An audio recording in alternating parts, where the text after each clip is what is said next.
और आश्चर्यजनक मौसम परिवर्तन पहली खोज थी जिसने वॉयेजर टीम का ध्यान आकर्षित किया। गहरे अंतरिक्ष की अत्यधिक ठंड में नेपच्यून के उग्र मौसम को बढ़ावा देने वाली ऊर्जा की उम्मीद शोधकर्ताओं को नहीं थी।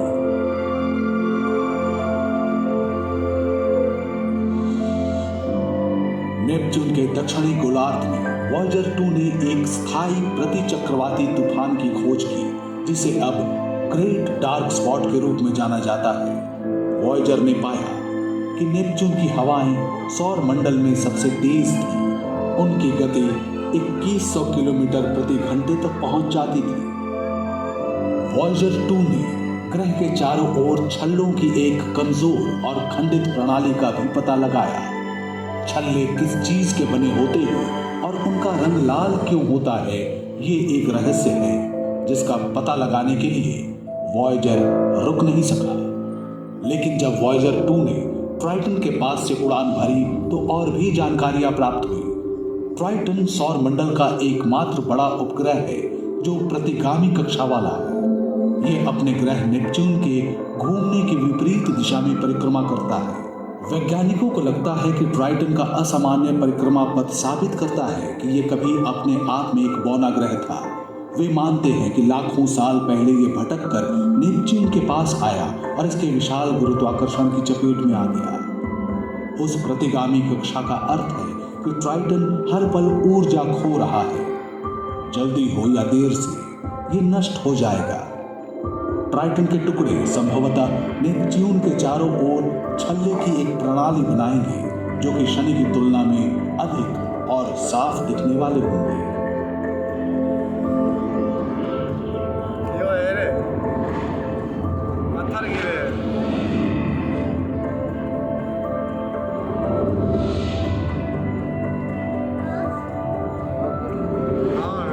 वॉयेजर ने यह भी पाया कि ट्राइटन सौर मंडल की सबसे ठंडी वस्तुओं में से एक है। इसकी सतह का तापमान 0 से 235 डिग्री सेल्सियस नीचे चला जाता है।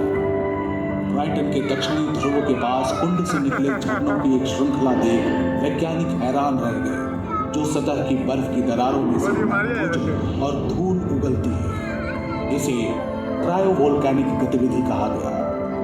धुएं के गुबार इतने शक्तिशाली होते हैं कि वे सतह से 8 किलोमीटर ऊपर तक पहुंच सकते हैं।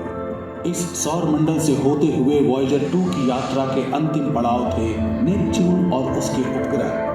अब ये भी अपने जुड़वां यान की तरह सूर्य और ग्रहों के हमारे सौर मंडल के बाहर जा रहा था।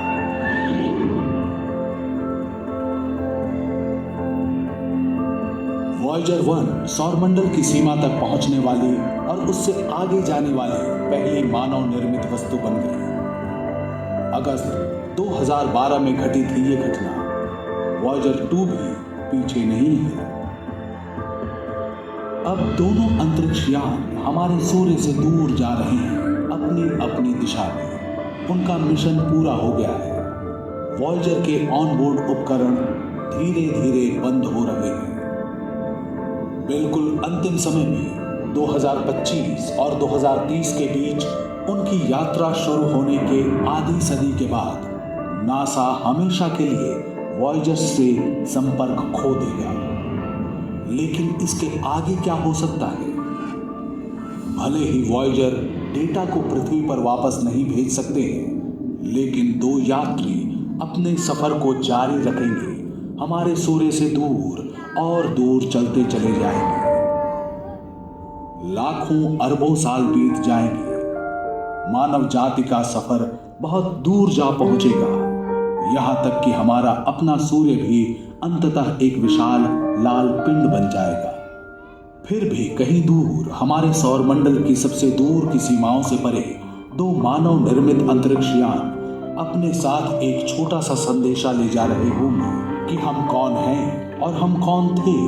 किसी दिन वॉयेजर एकमात्र सबूत हो सकते हैं हमारी मानव सभ्यता के अस्तित्व का।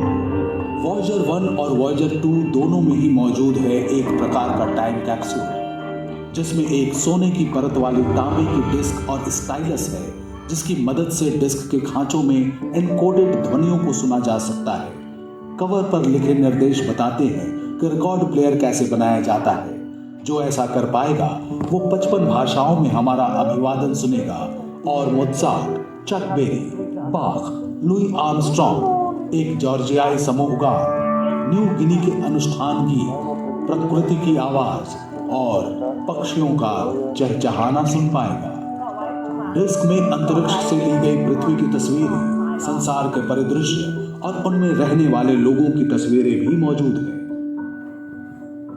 वैज्ञानिक गणना करते हैं कि वॉयेजर 2 को धरती से 1 प्रकाश वर्ष की दूरी तय करने में लगभग 18,000 वर्ष लगेंगे। फिर ये हमारे सबसे नजदीकी तारे प्रॉक्सिमा सेंटौरी के पास होगा। हाल ही में खोजे गए इस तारे का एक ऐसा ग्रह है जहां शायद जीवन की संभावना मौजूद है। हो सकता है उस समय तक मानव जाति को तारों तक जाने का एक तेज रास्ता मिल जाए जिसके बारे में वॉयेजर्स के बनाने वालों को पता नहीं था। और संभवतः कभी न कभी वे वॉयेजर्स उन बुद्धिमान प्राणियों की खबर देकर अपनी यात्रा पूरी करेंगे, उन प्राणियों की खबर जो हमारी ही तरह चाहते हैं सितारों तक पहुंचना।